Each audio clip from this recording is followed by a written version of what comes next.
Hello friends, ഇന്ന് 26 March 2026.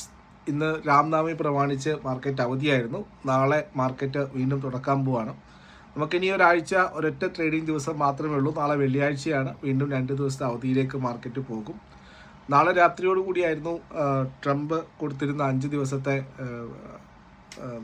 കാലാവധി, അല്ലെങ്കിൽ ഇറാനിയൻ എനർജി പ്ലാന്റുകൾക്ക് മുകളിലേക്ക് അറ്റാക്ക് ഉണ്ടാവില്ല എന്ന് പറയുന്നതിൻ്റെ അവസാന ദിവസം നാളെയാണ്. പക്ഷേ ഇപ്പോൾ വന്നിരിക്കുന്ന ഏറ്റവും റീസെൻറ്റ് ട്വീറ്റ് അനുസരിച്ച് അദ്ദേഹം 10 ദിവസത്തേക്ക് കൂടി അത് നീട്ടിയിരിക്കുന്നു. അതായത് ഏപ്രിൽ ഫസ്റ്റ് വീക്കോടുകൂടി മാത്രമേ സമയം അവസാനിക്കുകയുള്ളൂ. അതുവരെ ഇറാന് ചിന്തിക്കാനുള്ള സമയമുണ്ടെന്നാണ് അദ്ദേഹത്തിൻ്റെ ലേറ്റസ്റ്റ് ട്വീറ്റ് കാണുന്നത്.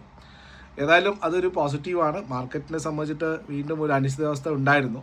ഇന്ന് ഗിഫ്റ്റ് നിഫ്റ്റിയും ഒക്കെ തന്നെ ഒരു നെഗറ്റീവ്, ഡോ ജോൺസും ഒക്കെ തന്നെ അമേരിക്കൻ വിപണികളിലൊക്കെ തന്നെ യൂറോപ്യൻ വിപണി ആയാലും എല്ലാം തന്നെ നെഗറ്റീവായിട്ടാണ് ക്ലോസിങ് വന്നിരിക്കുന്നത്. സോ ഓൾ ടുഗെദർ ഒരു നെഗറ്റീവ് ബാരിഷ്നെസ് ആണ് മാർക്കറ്റിൽ ഇന്നത്തെ അവസ്ഥ. ഇന്ന് ഇന്ത്യൻ മാർക്കറ്റ് മാത്രമാണ് അവധി. മറ്റുള്ള മാർക്കറ്റുകളൊക്കെ തന്നെ ഇന്ന് ഫങ്ഷനിങ് ആയിരുന്നു. അപ്പോൾ അവിടുന്നൊക്കെ തന്നെ ഒരു നെഗറ്റീവ് സെൻറ്റിമെൻറ്റ്സ് ആണ്. അപ്പോൾ ഏപ്രിൽ 6 ഈ പറയുന്ന പുതിയ ഡെഡ് ലൈൻ വെച്ചിരിക്കുന്നത്. അപ്പോൾ അതുവരെ എനർജി പ്ലാന്റുകളുടെ മുകളിലേക്ക് അറ്റാക്ക് ഉണ്ടാവില്ല എന്നാണ് ട്രംപിൻ്റെ ഭാഗത്തുനിന്ന് പറഞ്ഞത്. പക്ഷേ ഒരു ഭാഗത്ത് വളരെ ക്ലിയർ ആയിട്ടുള്ള ഡിസ്ട്രക്ഷൻസ് നടന്നുകൊണ്ടിരിക്കുകയാണ്. ഇപ്പോൾ നേവൽ കമാൻഡറെ വധിച്ചു എന്നുള്ള കാര്യം കേൾക്കുന്നു. പിന്നെ 10 ലക്ഷത്തോളം പോരാളികളെ അവർ കരയുദ്ധം തുടങ്ങുകയാണെങ്കിൽ ഇറാൻ റെഡിയാക്കി വെച്ചിരിക്കുന്നു എന്നൊക്കെ പറയുന്നു. അതുപോലെ GCC രാജ്യങ്ങൾ ഇവിടെ ഒന്നിച്ചു നിൽക്കുന്നു. അവിടെ അറ്റാക്ക് വരികയാണെങ്കിൽ പ്രതിരോധിക്കാൻ വേണ്ടിയിട്ടുള്ള സെലൻസ്കി, ഉക്രൈൻ്റെ പ്രസിഡന്റ്, സൗദിയിലെത്തിയിരിക്കുന്നു. സോ ഗ്ലോബൽ ഡെവലപ്മെൻറ്റ് തന്നെയായിരിക്കും മാർക്കറ്റിനെ നിയന്ത്രിക്കാൻ പോകുന്ന പ്രധാനപ്പെട്ട കാര്യം. അതേസമയം ഇന്ത്യയിലെ ഗവൺമെൻറ്റിൻ്റെ ഭാഗത്തുനിന്ന് വന്നിരിക്കുന്ന അനൗൺസ്മെൻറ്റുകൾ വളരെ ശക്തമാണ്. അതായത് നമുക്കിപ്പോഴും 60-70 ദിവസത്തേക്കുള്ള LPG, അതുപോലെ തന്നെ പെട്രോൾ, ക്രൂഡ് സ്റ്റോക്ക് ഉണ്ടെന്നൊക്കെയാണ് പറയുന്നത്.